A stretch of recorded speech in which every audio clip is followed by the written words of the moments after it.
So how does one do academic metaphysics? And I'm distinguishing this from popular metaphysics and focusing on how it's done philosophically in an academic context. And as you might imagine, people who do metaphysics of a different sort would certainly disagree with me. So typically here's how it goes in doing modern Western metaphysics. First, you select a problem, and then you present a clarification of the problem or an attempt at a solution to the problem. And this is often done by creating a theory or working within an existing theory to try to clarify or solve that problem. And we looked at some of the classic metaphysical problems earlier, like the problem of universals or the problem of personal identity. So once you start building a theory or an account, how do you assess them? How is the metaphysical battle played out? And it is, in many ways, a competition. And you can also look at it in terms, if you want to get, materialistic in the non-philosophical sense, you can look at it as a cost-benefit analysis, a price-feature analysis. So, in a way, kind of boringly enough, metaphysical theories or accounts would be assessed in a way similar to how you'd pick between two phones or two cars. You look at the cost of the phone versus the benefits. And just like with buying a phone, the less cost, the better. And the greater the benefits, the better.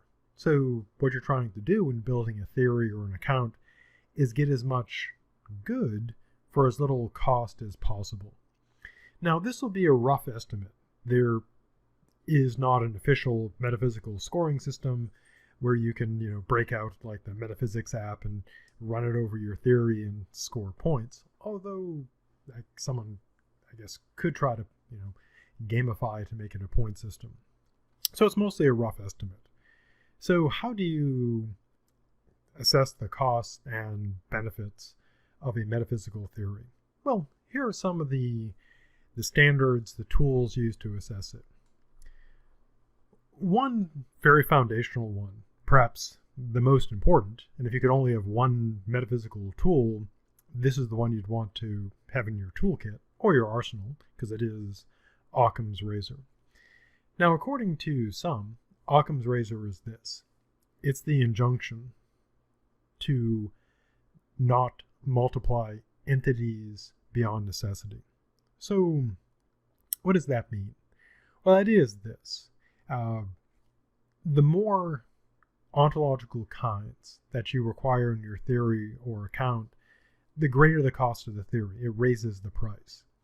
So, to use an analogy, if you have a phone, kind of the more, use an analogy to like putting, gold or diamonds on the phone. The more of those that are on there, the greater the cost of the phone, or the more stuff that goes in the phone, the more chips and parts, the higher the cost of the phone.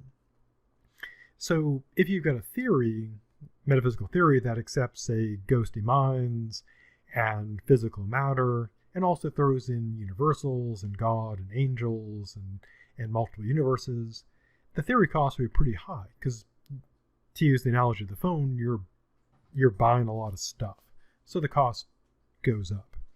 Now, his injunction, though, is do not multiply beyond necessity. So it doesn't say don't have any stuff. You are only supposed to have what you need. And kind of the test is this. And it's usually presented in a competition between two theories. And it could be, two versions of basically the same theory. So if you have two theories that are otherwise the same, and they are able to do basically the same stuff, but one is more ontological kinds, more metaphysical entities than the other, then it costs more, making it, the worst theory. Now, to give a quick but concrete example, one way that Occam's razor is often used, somewhat ironically, is to cut away God. And here's how it would go. Imagine you've got two theories trying to explain the world. And one would be, say, the theory that God created the universe and created all the creatures in it. And so we were created by God as humans, Adam and Eve story, or whatever creation story that creates humans that you might like. And the alternative view, the main alternative is, of course, evolution, that you had the universe arise out of like a big bang, no God involved, and then the chemicals kind of, mix together, you get stuff happening, and then over the course of billions of years, through random recombination of DNA, after DNA arises, you get us. And they're both trying to explain the same thing, namely us. How did you get humans? So one option, God. The other, just DNA, random recombination, etc.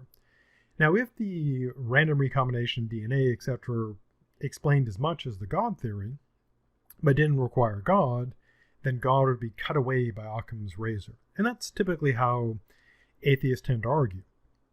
If they're arguing you don't need God, they would say you can explain everything about the world without God. By Occam's razor, you don't need God. Now, the way to counter that is to argue that, in the case of God, that God is a necessity. That if you try to just get by on the cheap without accepting God, then you can't explain the world. And so that's kind of the Occam's razor battle, because you want to, just like with a phone, you want to have the lowest cost possible, but of course you want the necessary pieces. So you can have a pretty cheap phone if it was just a plastic shell with nothing in it, but it'd be useless. And so a similar thing with Occam's razor. You only want stuff in there that is doing something, and extra stuff that you don't need is needless extra cost.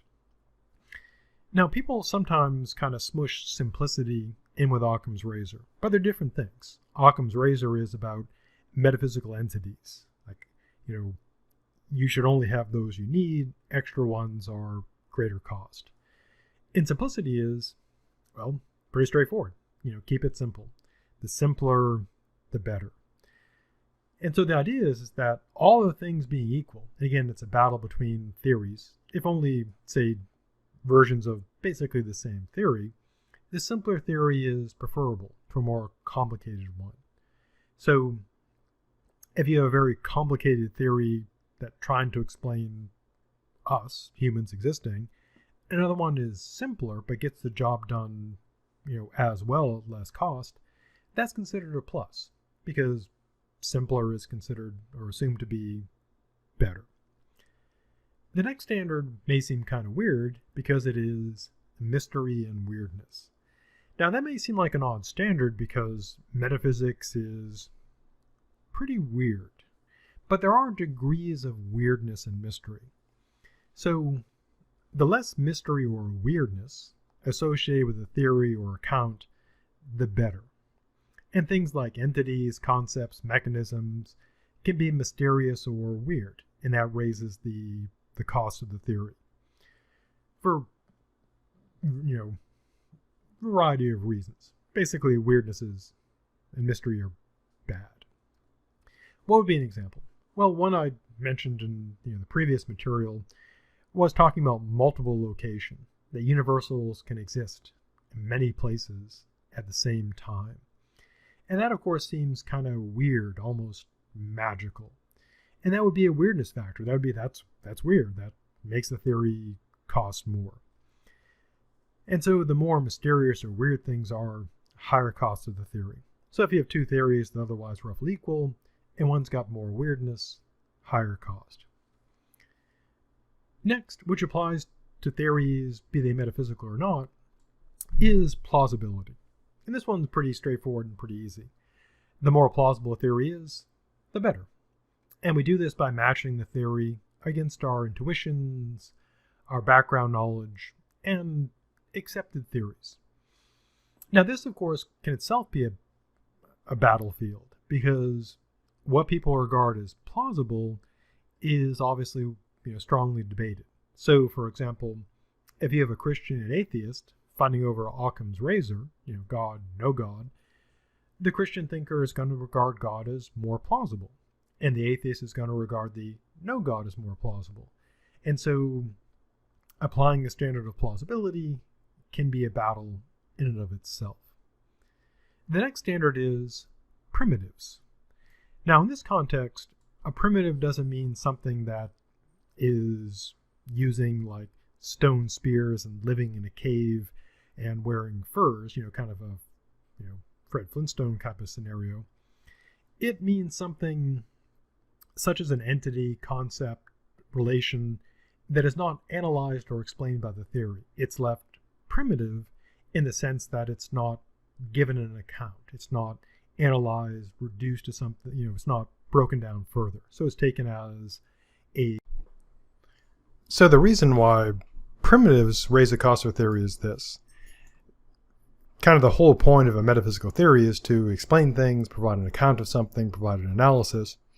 So everything that's left as primitive, that is to say unexplained or unanalyzed, just taken as, a primitive, unexplained thing, raises the cost. So it's not, the theory is not doing what it should be doing in that regard because things are not explained. Now, these can be seen as sort of on par with like assumptions. You make an assumption and you don't prove it or establish it, you just assume it. Likewise, when you take something as primitive metaphysically, you don't analyze it or explain it. You just take the move of saying, I take that as primitive. Now, a good question might be, so then why do people do it if it comes with a cost? And also, why are people allowed to do it when they can just say, oh, I can't explain it or analyze it, it's primitive? Well, the reason is this. All theories do require primitives because, and you might have already guessed this, because of our old friend, the infinite regress. Because if you analyze everything and you could not leave anything as primitive, as unexplained or unanalyzed, you would be trying to analyze and explain forever, and you'd never reach an analysis or explanation. Now, this, of course, a skeptic would grab onto, going back to our old friends, the skeptic. They might say, oh, you can never do metaphysics because if you take something as primitive, you're just assuming, which is cheating. And if you analyze it, then forever you get it off an infinite regress and nothing is explained. But if we're going to get anything done, we have to begin with some assumptions and some primitives.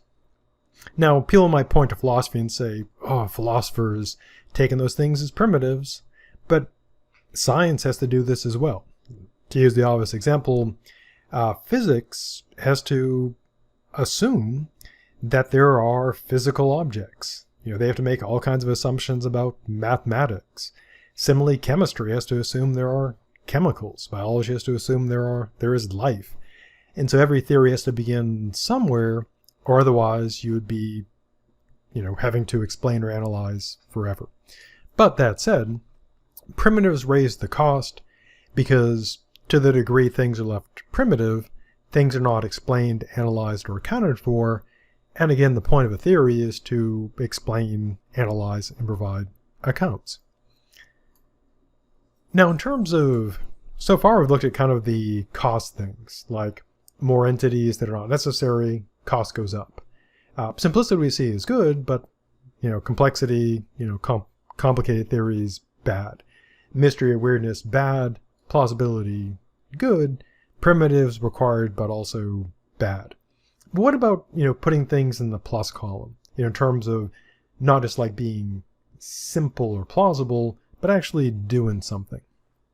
So obviously one of the things, or rather two of the things that a metaphysical theory is supposed to be doing that goes in the plus column is explanatory power, explaining things, and or solving problems. So the more a theory or an account explains, the more problems it solves, or the better it, explains, the better it solves them, the better. And this is true of any theory, whether it's metaphysical, in physics, chemistry, biology, whatever. The more it explains and the better it explains, those are all pluses. Because the name of the theory game is, of course, explanations and problem solving. Now, there's also, in addition to kind of dealing with the main focus of the theory or account, namely solving a particular problem or problems, or explaining something or some things, there are also what could be called like spin-offs. So fruitfulness is a term for the other benefits of a theory or account that go beyond its original purpose. To use an analogy, in technology, they're often like spin-off things. So, for example, one spin-off from space exploration, shooting rockets off into space, originally intent there was to make, weapons to kill people. But once we're able to shoot rockets up into space, we get satellites. And then a spin-off from that is we get GPS. And that gives us all kinds of other spin-offs as well. So, for example, being able to use Google Maps on your phone to tell where you are, that's a spin-off from the space program. That wasn't like the original intent, like we're going to stick satellites up there so we can navigate, but it's a spin-off. Less awesome ones would be things like, well, Tang, for example, apparently was a spin-off from the space program. So the more fruitful a theory is, the better. It gets you more stuff.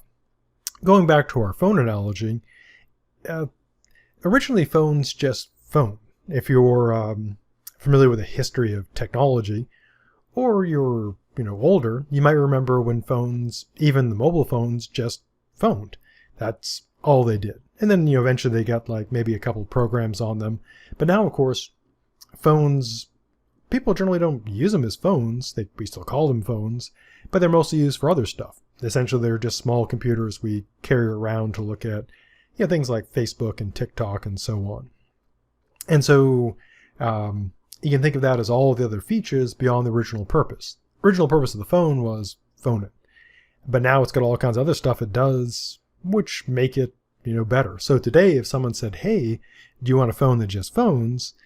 You'd probably say, well, no. Although, again, there's some people who may like that, going back to simplicity. Now, the last three apply to all theories, regardless of whether they're metaphysical or not. These would be coherence. All theories and accounts need to be coherent. Having it is good, lacking it is bad. There's also consistency. A theory needs to be internally consistent. What does that mean? Well, it can be defined in terms of its opposite. A theory would be inconsistent when claims within the theory are contradictory. That is to say, at least one of them must be false, the other must be true, or are contrary, namely both cannot be true. So an inconsistent theory would be seriously flawed to the degree that it contains inconsistencies, because by definition, it would contain things that cannot be true. Lastly, circularity is bad. A theory is circular means it simply restates what it's trying to explain, or if it assumes what it needs to prove. So if a theory just runs around in a circle getting nowhere, then that would be bad. So that's kind of the metaphysical game. It's kind of a, point system without actual, points being written down. And the more plus and the less minus, the better. And it's a battle between multiple theories. So you put theories up against each other to see which costs the most and which yields the most results. Next, we'll turn to looking at some particular philosophers in metaphysics, beginning with our good dead friend, John Locke, talking about his view of personal identity.